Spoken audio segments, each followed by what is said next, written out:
I mean, Michael was more of a sexy player. He's a wing guy. He can rebound, bring the ball down, he make plays, he make things look easy. He's a bigger guy, running straight down the middle of the floor. Got to wait for you to bring the ball. You got to wait for him, get in the right position.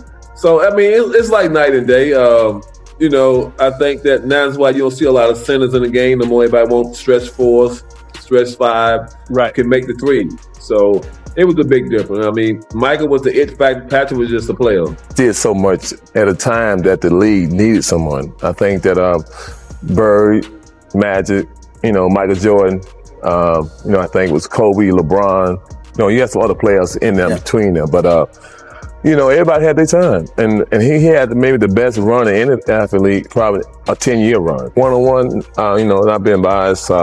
Michael Jordan. My thing, LeBron will have to shoot jump, but Michael can play defense. LeBron can play defense, but I think that Michael is a better shooter. Definitely. LeBron can do a lot. He's a triple threat guy. He brings a lot to the table, but when like Frosted Flakes and cornflakes.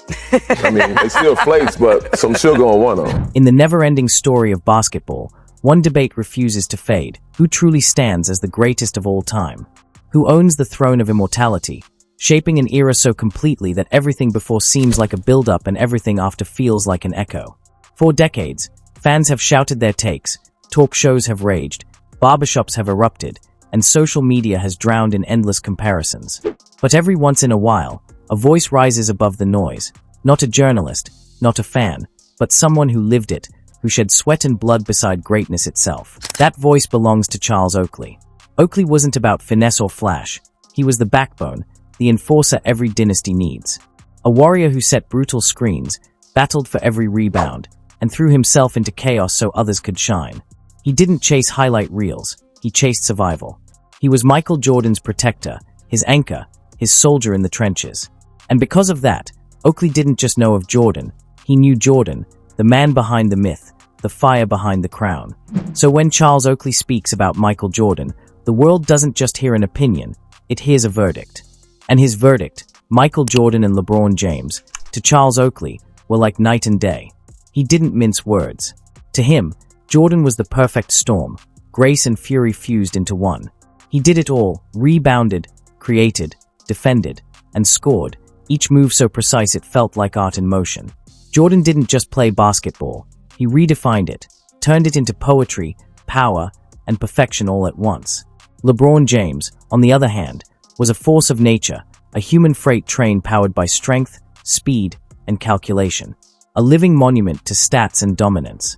But even with all his respect for LeBron's greatness, Oakley drew a line. One was transcendent, the other mechanical.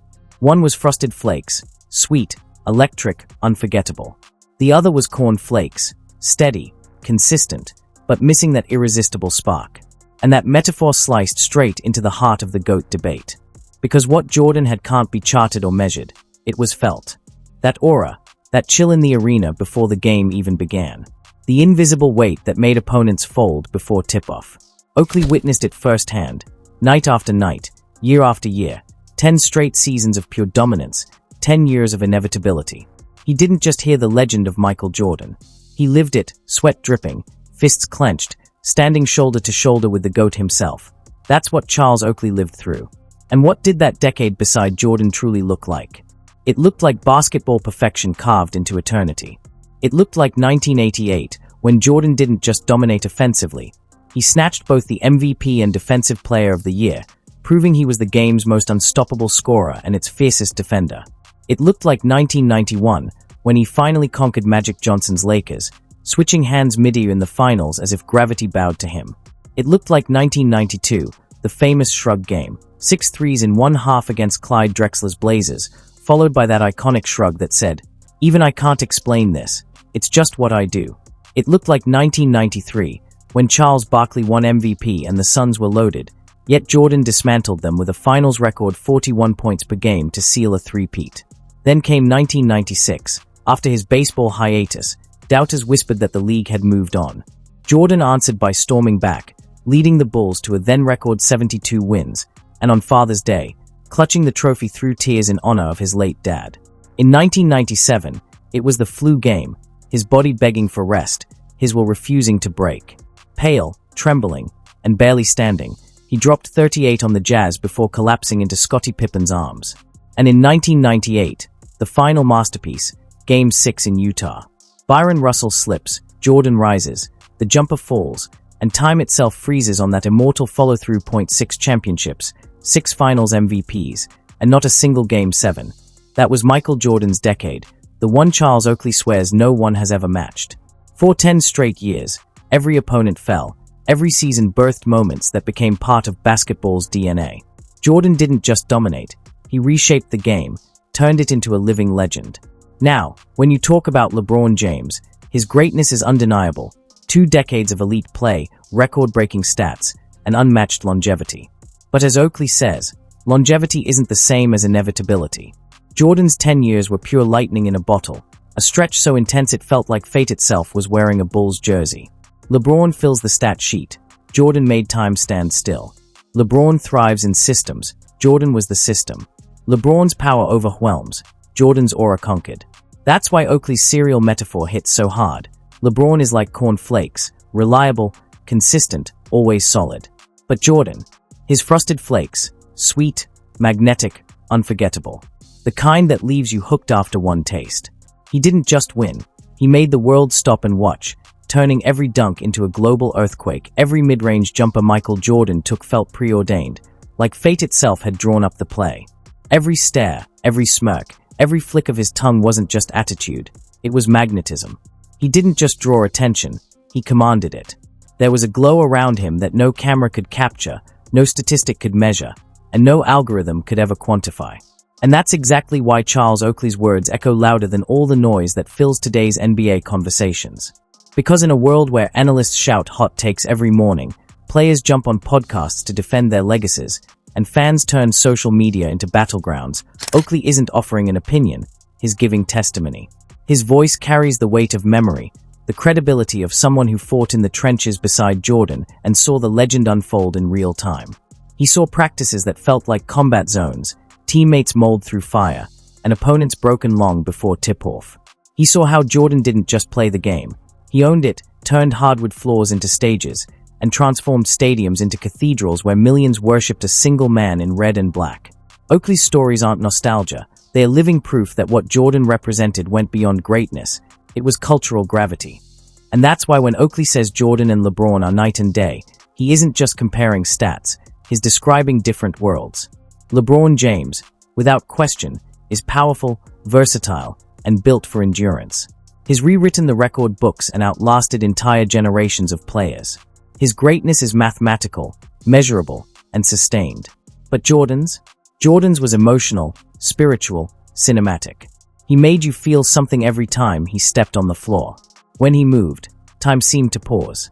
When he leapt, the world held its breath. When he scored, it wasn't just 2 points, it was history being written in real time. That's the difference Oakley saw up close. LeBron has mastered longevity, but Jordan mastered inevitability. One is greatness stretched over decades, the other is greatness concentrated into legend. LeBron James' numbers will echo through eternity. His points, assists, rebounds, and records will live in the history books long after he's gone. His career is a story of endurance, discipline, and brilliance stretched across 2 decades of dominance. But as Charles Oakley powerfully reminds us, numbers alone don't turn greatness into immortality. True immortality requires something deeper, that untouchable presence, the aura that makes time stop, the energy that makes millions watch in awe. It's that mysterious it factor that can't be taught, calculated, or faked. And that's exactly what Michael Jordan had in unmatched doses. Jordan didn't just play basketball, he transformed it. He made the sport look smoother, feel better, and taste sweeter. Every move was art, every jump was poetry, and every win felt like destiny being fulfilled. He made people fall in love with the game, not because of statistics, but because of sensation. He turned every arena into a theater, every matchup into mythology, and every victory into something larger than life. Jordan wasn't just the face of basketball, he was its heartbeat, its rhythm, its flavor. He was the sugar that turned a professional sport into a worldwide obsession, something kids dreamed about, adults worshipped, and generations tried to imitate but could never replicate. And that's why Oakley's words hit with such power. Because in today's world, everyone's talking, analysts throwing numbers around, commentators debating legacies, fans raging on social media. But Oakley's voice cuts through all of that because it's not theory, it's experience.